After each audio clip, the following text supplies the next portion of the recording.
Ayun mga ka-viewers, ipapakita ko sa inyo kung paano tayo gumawa ng bracelet na tinatawag na tulip. Ito meron tayong ito po yung mga ginagawa natin, at ito yung finished product ko. Ito siya, itong bracelet na to. Ito yung finished product natin. Yan. At ipapakita ko sa inyo kung paano to gagawin.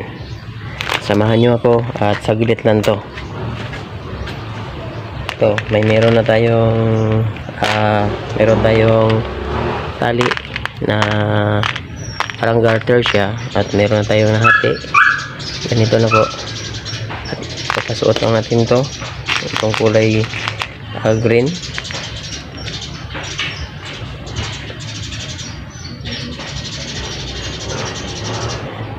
Yan, pasusuot na natin sa butas. Tapos may kulay red tayo. Yan, gano'n na.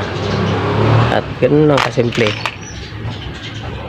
Magbilang lang tayo ng akong malalaki na 12mm, gagamit lang tayo ng 8 piraso. Pero kung 10 at saka 8, gagamit tayo ng 10 piraso. Ito 8 piraso lang to. Kabilaan 8, bali 16. Ipagitna natin yung tulip. Yan, 2, 4, 6, 7, isang piraso lang kulang. Yan, tapos itarik lang natin, itaron lang yan, 2 pieces. Tapos hilain, tapos yan, 3 pieces. Yan, tapos ipasuot sa baba, ikot, baliktaran para hindi siya tatanggal sa sabog o atras. Yan, tapos hila.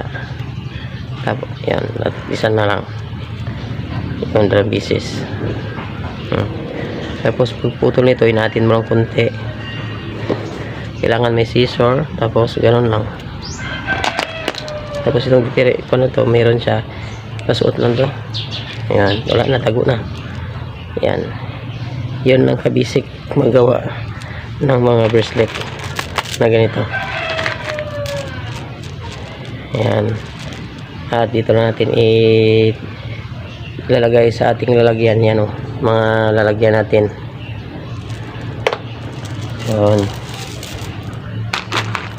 yan lang kabisik. Lahat na paninda natin ay sariling gawa natin. At sa sunod, abang-abang kayo mga ka-Triltig. Thank you talaga sa lahat na nanonood. At ang masasabi ko, I love you all. Yun lang mga kabady, no? Kung nag-enjoy kayo sa video natin, isang malupit na like, comment, and subscribe naman dyan. Thanks for watching!